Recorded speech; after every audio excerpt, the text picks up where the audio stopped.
बहुत बहुत धन्यवाद। मैं डॉक्टर अरविंद कुमार तिवारी, आचार्य वासुदेव द्विवेदी शास्त्री जी का अंतेवासी रहा हूं। हमारी बाई ओर खड़े हैं डॉक्टर शंभू त्रिपाठी जी, दाहिनी ओर श्री शिवदत्त द्विवेदी जी खड़े हैं।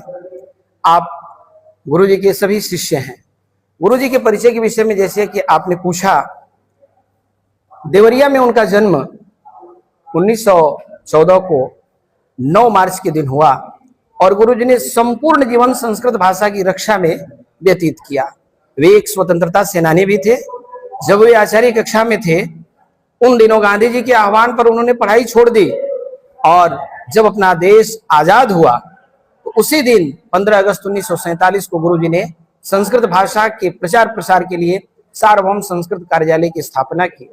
इस कार्यालय का रजिस्ट्रेशन 1958 या 69 के आसपास हुआ और संपूर्ण भारतवर्ष में उन्होंने घूम घूम कर संस्कृत की दशा और दिशा को सुधारने का बड़ा प्रयास किया। आपको बड़ा आश्चर्य होगा, गुरुजी ने संस्कृत भाषा की पुस्तकों को खरीदने के लिए जब पैसे कम पड़े उनके पास तो विवाह में प्राप्त अपनी अंगूठी को उन्होंने बेच दिया था।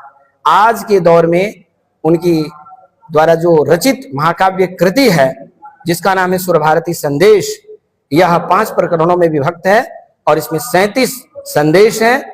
कुल मिलाकर 1907 पद्य हैं जो कि भारतीय संस्कृति की मनीषा को अभिव्यक्त करते हैं।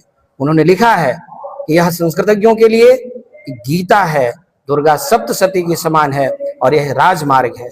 यदि संस्कृत भाषा को बचाना है, भारतीय संस्कृति को पुनः स्थापित करना है तो आचार्य वासुदेव द्विवेदी शास्त्री जी के सिद्धांतों पर हमको चलना होगा, तभी हम पुनः विश्व गुरु पद को प्राप्त कर सकते हैं। गुरु जी के पुण्यतिथि पर युवाओं को क्या संदेश देना चाहिए? गुरु जी की पुण्यतिथि पर संस्कृत का विकास हो, संस्कृति का ह्रास न हो, भारतीय मनीषा, धर्म, संस्कृति आगे बढ़ती रहें और हम आलस्य का त्याग कर इस संस्कृत भाषा का प्रचार प्रसार करें, क्योंकि उनका मूल उद्घोष है भारतीय एकता साधकम संस्कृतम, भारतीयत्व संपादकम संस्कृतम, ज्ञान पुंज प्रभादर्शकम संस्कृतम, सर्वदानंद संदोहदम संस्कृतम। वो कहते हैं कि मैं चाहता हूं कि हमारे देश के पंडित, पंडित का मतलब युवा, ऐसा बने जैसे मालवीय जी थे, जैसे तिलक थे, जैसे सायण थे, जैसे चाणक्य थे। कहते हैं यादृशः तिलकः मालवीयः चाणक्यः सायणस्तथा तादृशः सन्तु पंडिता। हमारे पंडित लोग ऐसे बने। उनका यही संदेश है कि युवा लोग संस्कृत भाषा को पढ़ें, पढ़ाएं और आगे बढ़ाएं, जिसमें हमारा ज्ञान विज्ञान निहित है।